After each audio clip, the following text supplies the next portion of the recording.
Well, good morning and many thanks for being part of Smart Means Business. You are still watching Smart 24 TV here from Plot 42 Nile Avenue. And of course, as we are getting into our SMB Insight this time around, I'm still with Andrew Barigye though, as we'll be looking deeply into understanding the issue to do with widening the tax base in Uganda, because the Uganda Revenue Authority set up a target of 29.33 trillion Ugandan shillings. The question is this achievable? But before we go into the insight though, remember to invest in government bonds and securities with the ZABU platform. ZABU is a platform that gives you the advantage to invest in government bonds and securities. And remember, with the platform, you can grow your investments today with just a minimum of 15,000 Ugandan shillings. Star 292 hash the USSD code. ZABU, my money, my future. Altix East Africa, do something new.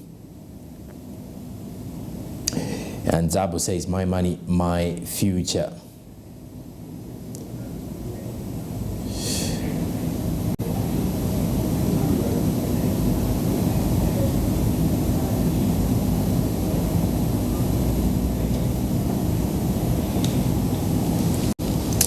Right now, we are going to discuss more matters to do with widening the tax base in the country. And we have Mr. Lubowa Henry, who is coming in from the private sector players in the country here to at least give us more, pretty much more of an insight into this discussion in regards to whether this will be achievable. The target is 29.33 trillion Ugandan shillings by the Uganda Revenue Authority for the next financial year 2023-2024. Good morning, Mr. Lubowa. Many thanks for joining us this morning. Thank you, and welcome everybody who is on Smart 24. Yeah, it's a very important discussion today. Africa and Uganda, in particular, we have a problem of tax realization, and Uganda's case has been was compounded with the COVID. Since COVID, we have been grappling with the realization of our tax estimates. So the question is, will we be able to realize our targets, 29 point something trillion? It is could be yes or no. Yes, because really the 29 is not too much for the economy of Uganda, but no, because there is evidence to show that there is evidence to show that the economy is not doing well right now. But given the parameters that we are working in, I want to note first three things. If we are to realize, the 29 and even improve going forward, we need to look at four things that are disturbing our collections. One, you all know that we have a very large informal sector, and we have been talking about the challenges related to informal sector participating in tax contribution to the country. Government has not been very sensitive to addressing issues of the informal sector, because the formal sector raises two or three things. One, we want to pay tax, but where is it going? And government has not come out clearly even to exhibit its determination for transparency towards this. You remember that one time when they raised the issue of the road fund, we were saying that every time when they come to Parliament, they show us that this money that went to road fund did this road, this road, this road, and this road. But up to now, from the particular point of view, Ugandans cannot tell you that this money that goes to road fund did particularly this road, and this road this year. And that is a problem. So if you want to realize the tax, you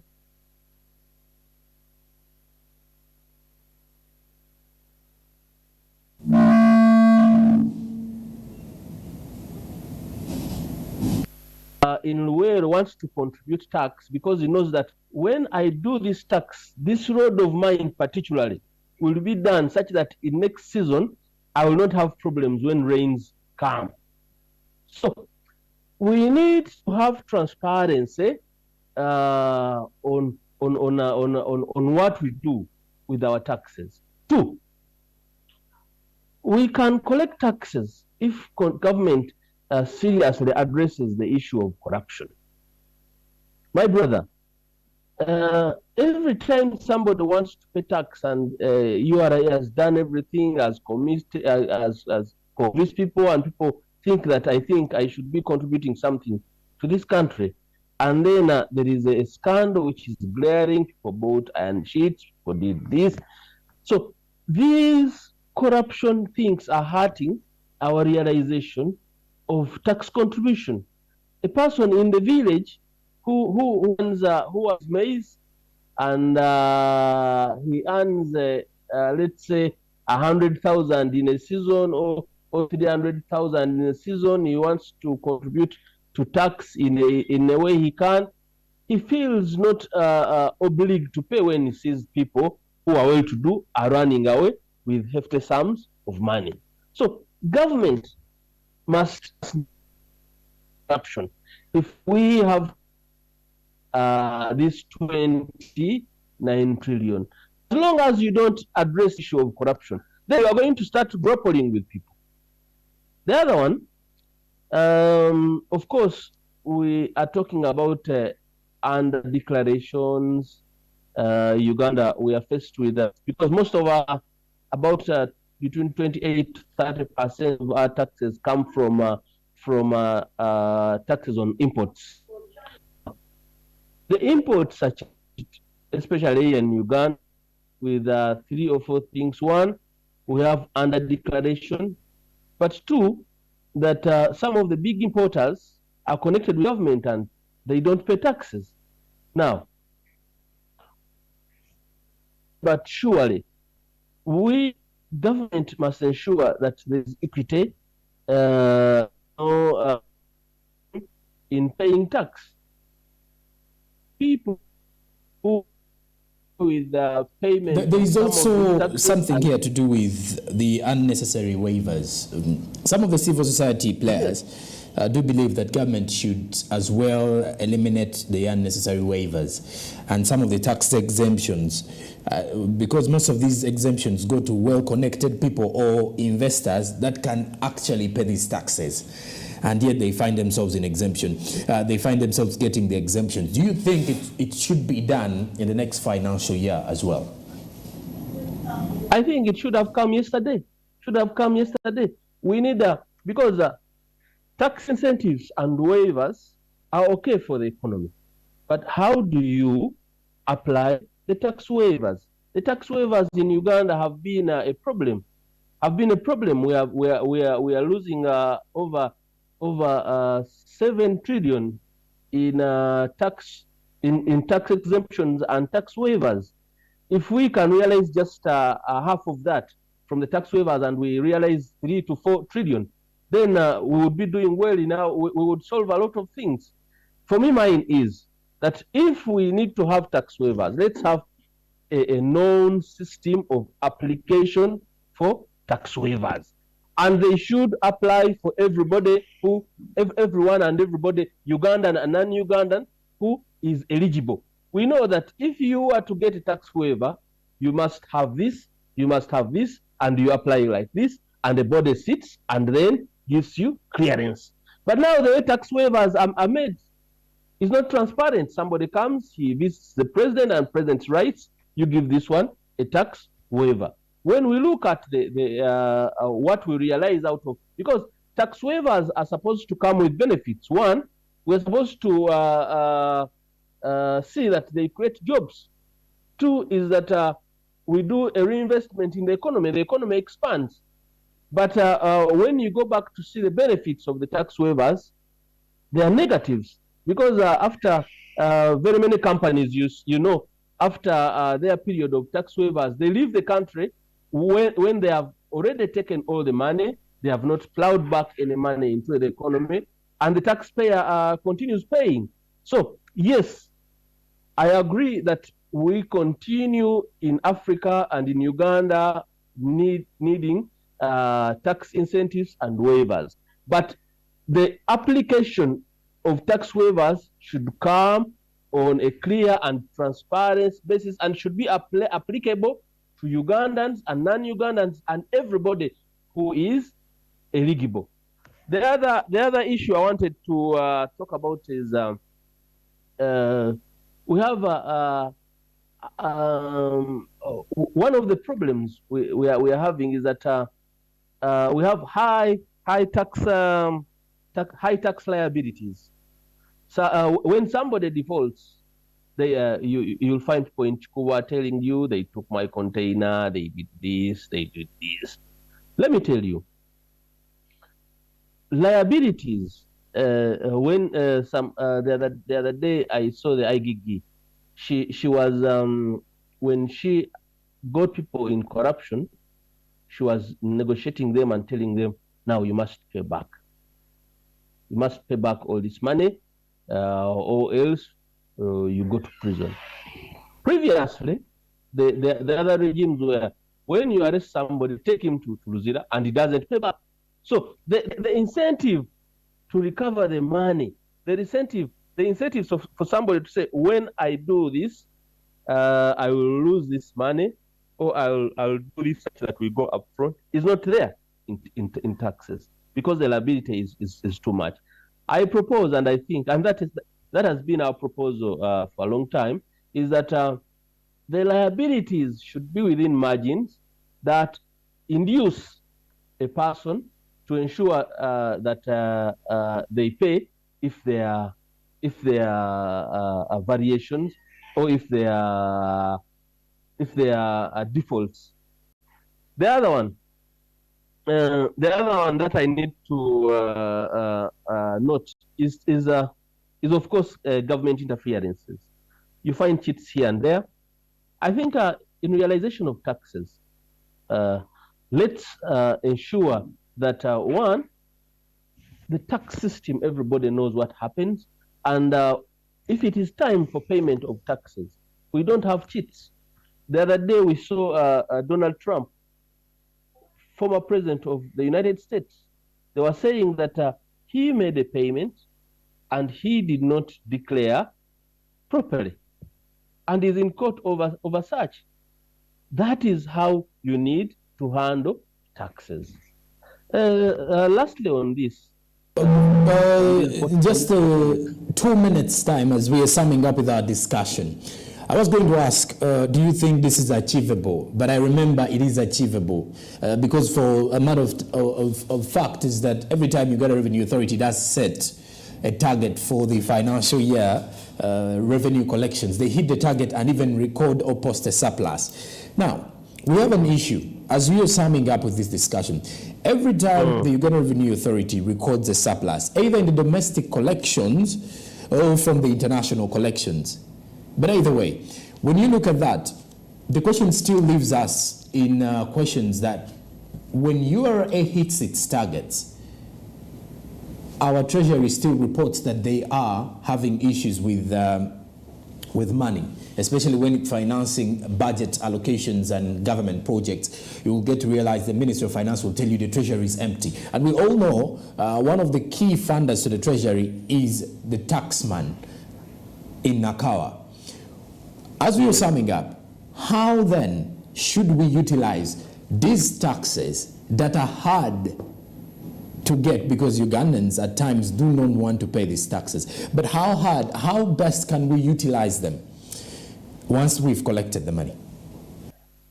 You know that, my brother, we are running a deficit budget, and with deficit budgets, you have issues with the other percentage that you are borrowing. That is one. But two, in terms of effective utilization of the budget. One, we have the issue of we have been telling government that this issue of the debt rollover is affecting, and debt rollover and debt servicing is affecting the budget. For example, now most of the money that we get, the first priority is paying taxes. I mean, paying servicing the debt. That has an implication of services on the ground. Every time our debt becomes bigger, the Ugandan suffers. So the recommendation is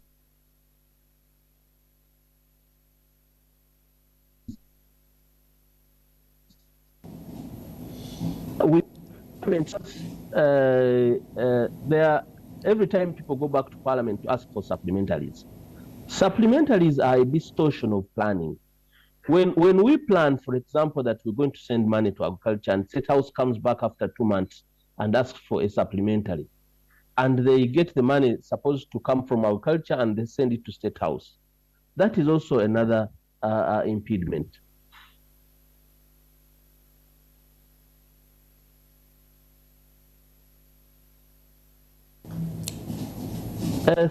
We must going forward.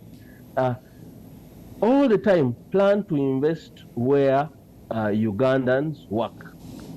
68% of Ugandans get their livelihood through agriculture. Unfortunately, budget allocations to agriculture are still very meager.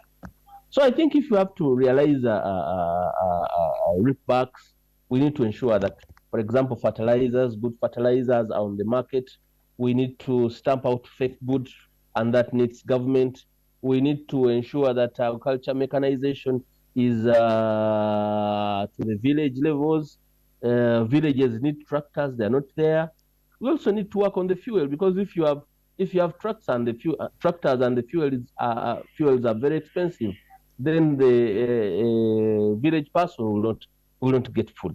So, if we have to get the better side of the budget, we must ensure that costs of inputs for the biggest sector like agriculture are affordable to the farmer. And I want to give you an example. For example, I have seen farmers complaining about fertilizers DAP. 1 year ago, it was 50 kilo sack was 120,000. After a year, it is 220. It has gone up by over 100,000 shillings. Now, for a person who planned and is doing industrial culture, agriculture at a large scale, that is a very high cost. And if we are to realize better proceeds from taxation and production, we need to intervene. Government needs to intervene in those areas. For sparing some time and sharing with us your insightful opinions, Mr. Lubowa Henry, this morning. Thank you and welcome. And have yourself a blessed day and a good one, and of course to your family as well. Many thanks for joining us here. Welcome, Smart TV. And there you have it. Discussion rotating around widening the tax base. The question is of course, Uganda Revenue Authority's 29 trillion revenue collection target realistic or achievable? It is, trust me, because by the look of things, 29.33 trillion Ugandan shillings is what the Uganda Revenue Authority set as the target for the next financial year in revenue collections. The question is not whether they will not achieve it, because they do achieve, by the way, and not only achieving, they even achieve it in surplus. After achieving it in surplus, however, is that the challenge comes in putting it into circulation for financing the national budget at the end of it all. Before we go into the break, Andrew, URA is in the spotlight here, not in the of course, there are some cases, apparently, there are some allegations as well, that there are some employees at the taxman at the tower in Nakawa who are indulging in corruption tendencies. Yeah. That is those allegations. Before we go into those allegations anyway, we wouldn't want to go in there. Tax collection. Yeah, actually, I remember earlier this year, the Commissioner General was before the Parliament and was presenting, requesting for more funding for the agency. Okay. Because there are some districts where they're not yet positioned, like I think 32 districts, and of course that needs financing to make them effective in what they do. Okay. Because you can imagine the amount of revenue that can come in those extra 32 away from financing at the date. You can apportion 32 districts can actually do something for this economy, once they have that presence there to operate efficiently.